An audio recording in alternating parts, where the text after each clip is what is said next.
So it'll work. And let me know anytime. Okie doke. Um, let's move on. After Four Star, where did you go next? After Four Star, I began to produce movies, and I was the executive producer of The Boys in the Band, which was Mart Crowley's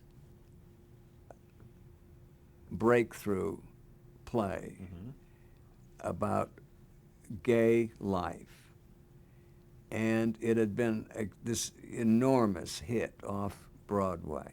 Now, Mart Crowley had been Natalie Wood's assistant. Mm-hmm. And Natalie Wood and my wife were close, close friends. And that's how we got to know Mart Crowley. And we were doing at Four Star a TV series with Betty Davis called The Decorator. And Cy Howard wrote the screenplay, the teleplay. Mm-hmm. And Betty Davis just hated it and wouldn't do it.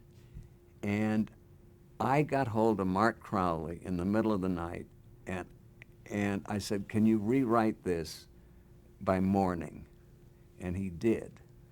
And I took it to Betty Davis, and I heard her roar with laughter, and she did it. So and then that's the same guy who later wrote Boys in the Band, and he asked me to become the executive producer of that. That was the first movie that I produced. It was a breakthrough movie, Did you too. sense that it was a seminal film back then? Yes, yes, we You did. did.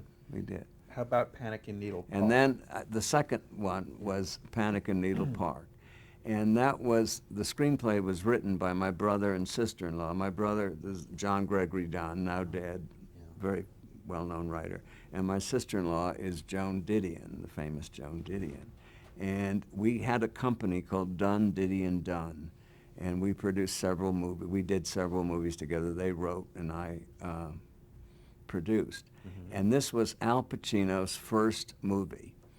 And it was down to, we read a lot of people. We had a very low budget. It was a 20th Century Fox movie. David Brown and Dick Zanuck were the heads of 20th Century Fox. And it was down to two guys, two total unknowns. And one was called Al Pacino and one was called Robert De Niro. Utterly unheard of by the studios, who thought that they were too ethnic. And I can remember Bob De Niro kneeling on the floor and putting his arms around my knees and saying, "Don't give it to Al, don't give it to Al." And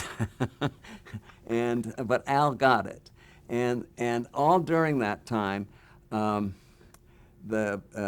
director of The Godfather would come and watch the shooting. Mm-hmm. We never could understand why he was always there. And because he was looking at Al. And Yeah. of course, Al went from Needle Park to The So Godfather, this is Coppola. Yeah. Francis Coppola. Wow. Ash Wednesday, briefly. Ash Wednesday was one of the most extraordinary life experiences I've ever had, and I've never written truly about it. Mm-hmm. It was with Elizabeth Taylor, and it was in the final days of Elizabeth Taylor's marriage to Richard Burton, this legendary romance. And Henry Fonda was the other person, and the German star Helmut Berger. And we were in Italy for a year, all huddled together, none of us speaking Italian. And it was an incredible life experience. It was not a good movie. And then, was that my last? I think you had written that was the end of your film producing Well, career. yes, actually, it was. I mean, I became a drunk, and I snorted. Well, so did everybody, but and it affected me, and I made a very unfortunate, when I was drunk, very unfortunate remark about a famous Hollywood person, and it was funny at the moment I said it. It was not funny when it appeared in the newspapers, and it was the end of me. And I remember Bob Evans and Peter Bart, both of them on the phone to tell me what a shit I was. And I felt so ashamed that I had said what I had said, but I did say it. And it was, and then I was on my ass for years, years. I was nowhere, just nowhere, out of work, out of thing. My marriage ended, just everything ended for me. Yeah. And You retreated to where was and then Oregon? one day, I just thought, I can't stand this anymore. I can't stand that all the houses where I used to be invited, I was never invited anymore. You know, they're real tough. They forgive you everything in Hollywood except failure. And I had become a failure. And now that it's all over, I mean, being a failure was a very important experience for me because it totally brought me to my knees. And I went off one day in a car, and I didn't know where I was going, but I heard about the Cascade Mountains in Oregon, and I drove and drove, and I had a flat tire in a little town a hamlet called Camp Sherman. And I didn't know how to change the tire, and it was night. I rented this little one-room cabin without a television and without a telephone, and I stayed there for 6 months in that cabin. What did you do every day? I was nursing the wounds of defeat. I started to write. I started to. It was an amazing experience for me because I lived in silence and all the bullshit of your life ended. You know, I used to say, she ruined my career. Or he did if I didn't. And I grew to realize I had done all the damage. I had done all the damage. And I got a letter when I was there. Because nobody knew where I was, except my kids knew how to get hold of me. And the letter was from Truman Capote. And he had heard what I had done, that I had just left my life. And it was admiration. It was all this. And he said, but remember this, that is not where you belong. And when you get out of it, what you went there to get, you must return to your own life. And you know, I had started to think maybe I'll spend the rest of my life here. And that letter did something to me. And then just... What was it? What did it stir in you? That I did have to return to my own life. And that was when my brother committed suicide. And so I went back to Connecticut for my brother's funeral. My kids came, and I realized my kids, you know, I missed my kids. I wanted to be. And so then I went back to Hollywood.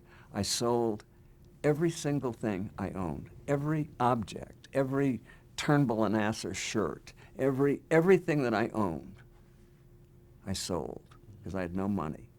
And I reduced my life to one suitcase and a typewriter, and I moved to New York. And I found a room down on West 9th Street in the back of an old hotel. And I lived there. I started writing in the cabin. What were you writing there? A book, a sequel to a book by Joyce Haber, who had been a gossip columnist in Hollywood, and she'd written kind of a hit book called The Users. And I had produced that as a TV movie. And she was a drunk and a pill taker, and she couldn't write the sequel. And I wrote the sequel. And I started writing it in that cabin. It was a flop book, but at least, and it was reviewed in the New York Times, and badly, very badly. But I thought, you know, I'm sensitive, easily hurt, and I thought, wait a minute. I'm 53, I got a book published, I got reviewed in the New York Times, and I was finally in my right footsteps, do you know? Even though the reviews were negative? I didn't care. Okay. I did it. I did a beginning, a middle, an end. Yeah. And my next book sold 2 million copies, so the two Mrs. Grenville. How soon after was that? Well, it took a couple of years, but I mean, that changed my whole life. Yeah. In 1982, your life changed again. In 1982, I had 3 kids. Mm-hmm. I had 2 boys, and I had a daughter called Dominique. And Dominique was, my only daughter. I worshipped her. And she became an actress, and almost instantly, Steven Spielberg cast her in Poltergeist. Mm-hmm. And there was a restaurant called Ma Maison, a big famous Hollywood restaurant. Mm-hmm. And the chef there,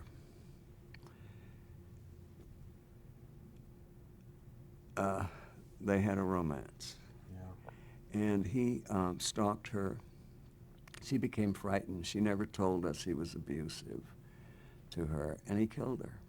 He killed her, and it was something that just changed the lives of all of us in my family, my wife, my 2 boys, me. Did you know the guy before this happened? Had you met him? Oh, yeah, met him, and none of us liked him. And, he thought it was because it was a class thing, that he was the whatever, and he thought we were this. And, but that wasn't why. There was something creepy about this guy. But women liked him. Did you try talking to Dominique about it? Well, no, we didn't know that he was abusive, you Didn't see, you? until it was too late. And How did her death change your career path? well, it changed everything. Just not my career path. It was just everything in my life changed. Things that have been important to me once weren't important to me anymore. Things that, just everything changes. Everything, when it's just such a jarring thing to your. We all got, I was divorced, and my wife and I were closer than we were at the most intimate part of our marriage, and my boys, and the thing, and just before I went out to the trial of this man who killed my daughter, the night before, I met Tina Brown. And she was not this glamorous Tina Brown who she became. She was this little English wren, and so How forth. did you meet her? What was the circumstance? I went to Marie Brenner, a journalist friend of mine, to her house a Sunday night, Tex-Mex in the kitchen, and I sat next to this little English lady, girl, young woman, and we just had this wonderful talk. And I didn't think anything about it. I didn't know who she was. And she was just nice. We had a terrific time. And the next day, she called me to have lunch with her, and I said, oh, God, I can't. I'm leaving in the 6 o'clock for California. She said, please, and I had lunch with her. And she said to me, you shouldn't waste all those Hollywood stories at somebody's dinner party. She said, you should be writing for a magazine. And I said, magazine? I said, I just wrote this book, and it just got bombed and made fun of in the New York Times. And she said, it would take me years. She said, everybody. It would take me years to train somebody. And she said, keep a journal at this trial, and when it's over, you come and see me. And I did. And I went to see her. And that was my first article called Justice, which was in her first issue as the full editor, not carrying over the stuff from the previous editor.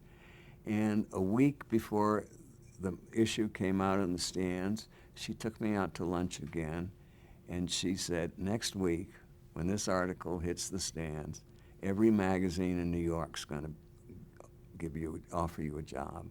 And she said, but you're mine.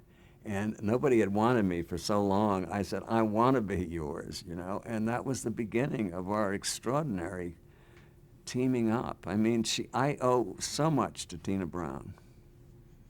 I'm just curious, was it painful or cathartic for you to write what you wrote, to keep that diary? When you were so closely connected personally. Yeah. It was necessary. It helped me. It did. It helped me enormously. To be sitting 4 feet away from the man who killed your daughter, who was all dressed up like a priest and read the Bible. It made me enraged. at the show business thing that justice has become, you know, dressing somebody up in a part, and I hated him. I just hated him, and to be that close to him, and it so affected one of my sons that. You know, when they yelled out in the courtroom, "Your Honor, Alex Dunne has tears in his eyes," and they kicked him out of the court. It was horrible. It was the most horrible experience. But you know, when I wrote that article, I understood for the first time that I had power. Because that judge, I blame him for everything that went wrong in that ridiculous trial, where a man who strangled a young woman for 5 minutes until she was dead got 2.5 years in prison, slap on the hand, and anyway.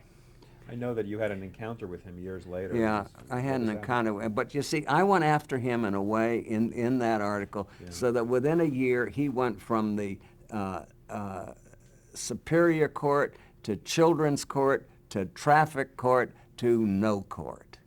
And you know, I have to tell you, it sounds mean. I felt good. It doesn't sound mean. It's a small measure of revenge. Small, but it's something. And I did run into him he then, I ran into him years later at the O.J. Simpson trial. And what was he doing there? He was a reporter for the Malibu Times. Have you ever heard of that paper? No, I never have have. I haven't. Because we have to move ahead. Since then, you became known for covering high-profile, high-society criminal trials.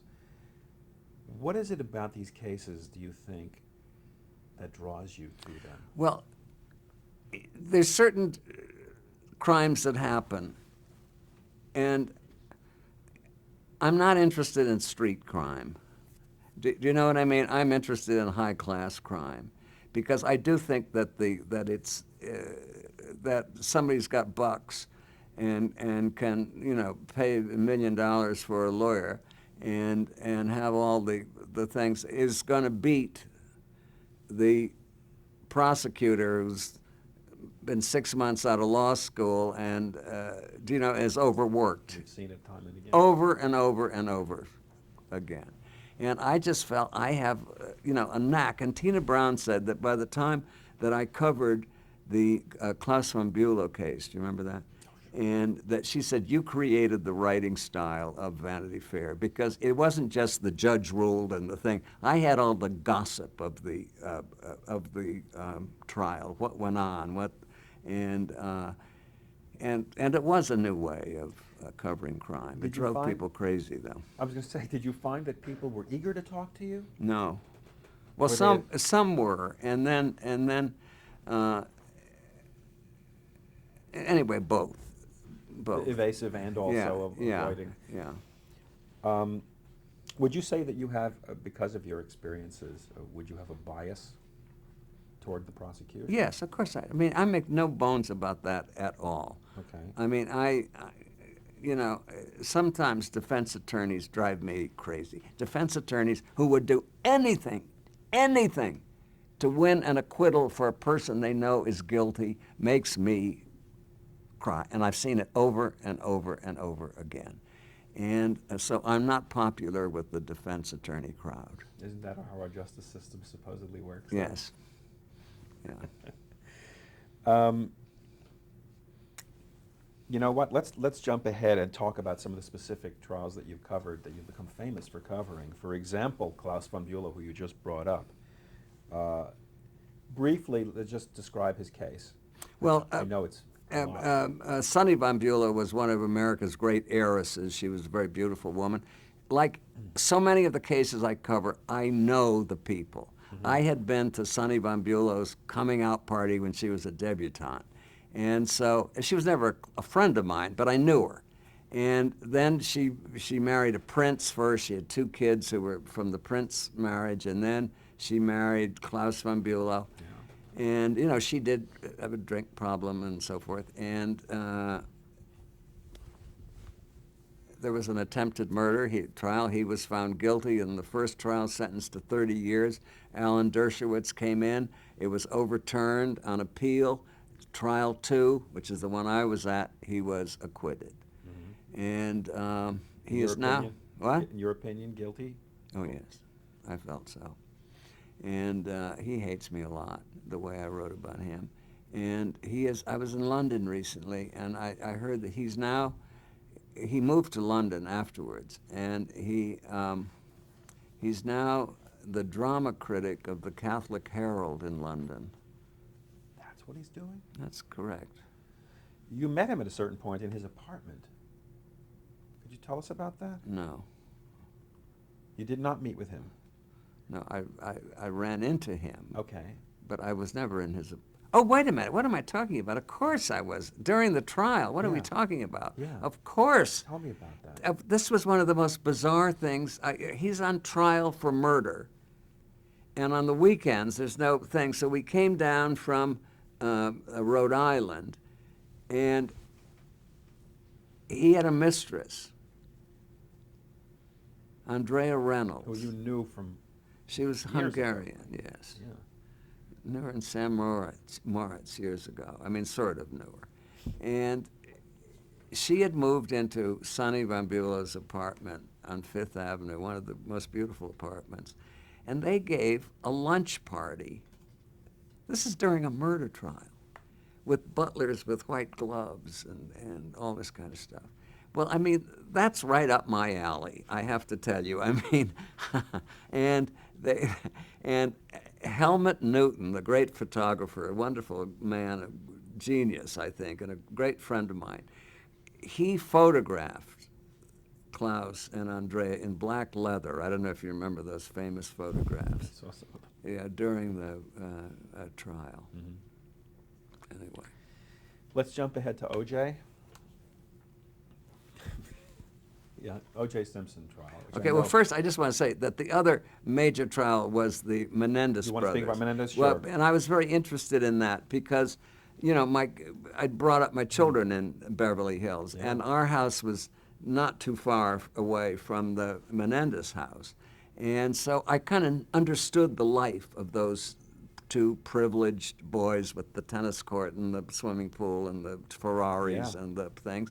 And they killed, you know, their parents, shot 16 times with 2 shotguns and so forth.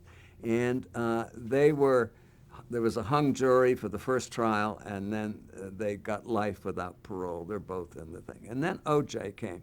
I no sooner got back east after that trial, when it seemed almost instantly Nicole Brown Simpson was murdered, and Ron Goldman. And, you know, I just knew I'm going to do that trial. I knew. I just had the, you know, when you get the feeling. Yeah. And I felt when I saw him, I mean, the so-called freeway chase watched by Bronco. 95 million Americans. Do you remember that? And I the watched it people, on television, too. The people were cheering him on, go, O.J., go. And then when he came back from that, and they put the bracelet, the thing on him behind his back, at that moment, I thought, he did it. He did it. What made you think it at that Because if he hadn't done it, he would have gone like this. I did, you know. And they took they took it. It was that moment of silence when they put it on him, and I thought, he did it. He did it. And it's when I saw Eric Menendez leave the memorial service for his father Jose, and there was something in his attitude as he walked, and I thought, he did it. He did it. And those were just feelings, but Was I there cockiness on his part that you felt? there was just a little, not Eric, it was Lyle. Yeah. Yeah. So much has been made of the not very strong prosecution, of the weak prosecution, and of course what you just alluded to, what you stated about the very expensive and practiced lawyers, Cochran and all. But there was just no comparison between the Yeah. defense and the prosecution. Was it a circus atmosphere in It was like I've never seen before. I don't think there's ever been a trial in America that fascinated the public for as long a time as that trial did. That was a long trial. It was almost a year. And we were all, I mean, Judge Ito, whatever we thought of him later, he did give me the front row seat between the Brown family and and Ron's family. And that's because he knew that I too had lost a child to murder and that I would know how to deal with these people. And so I was there every single day for that. Did you feel the prosecution was making its case? You were in the room every day. Yeah, I was in the room every day. I thought during the hearings that Marcia Clark was kind of brilliant. But what happened to them, they got too famous, all those people. And Judge Ito got too famous, and he was just so thrilled to be on the cover of Newsweek. And that Jay Leno used to do something called the Dancing Itos, and when the celebrities came to the trial, Judge Ito would, have them back in the chambers, and he'd run the Dancing Itos for him. And Marcia Clark got so. I started out loving her and ended up not loving her at all, and she got so.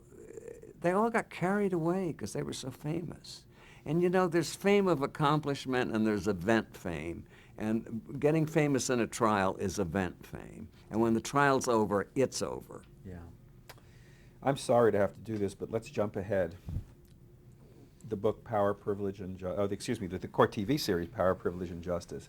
How did you end up involved with that? Well, I am absolutely thrilled to be on television as the host narrator of Power, Privilege, and Justice. I have a joke name for myself. I call myself Alistair Hitchcock, after Alistair Cook and Alfred Hitchcock, who both did what I am copying now. But I had nothing to do. I didn't instigate this, or nor did my agents. They came looking for me. And Henry Schleif is the CEO of Court TV. And I think he'd watch me on Larry King. I do a lot with Larry King. And what's the format of the show? Well, I mean, I open it and introduce it. They shoot me in my house in the country. And, I meet with them. It's all about privileged people who are involved in criminal cases. And they make it very easy for me because that's the ice cream on the cake. Do you see what I mean? Yes, I mean, my life is Vanity Fair magazine and my monthly diary there and my novels. And then they came along with this, but I've had such a wonderful time. And yes, I had the great luck also of having 4 of my novels made into wonderful miniseries. I mean, I'm really thrilled with all of the 4 miniseries that they made from my books. And so just the idea of going on television again, it's given me it's increased my following. And how unexpected is all of this? How unexpected? I know that it built up slowly, but... Yeah. Well, I got to tell you something. I am a happy 80-year-old man. I mean, I love it that I am as busy as I am and that I do as much as I do. I'm about to leave for France for the Cannes Film Festival. And, I just keep going. And I think that's about all we have time for today. Okay. Thank you so much.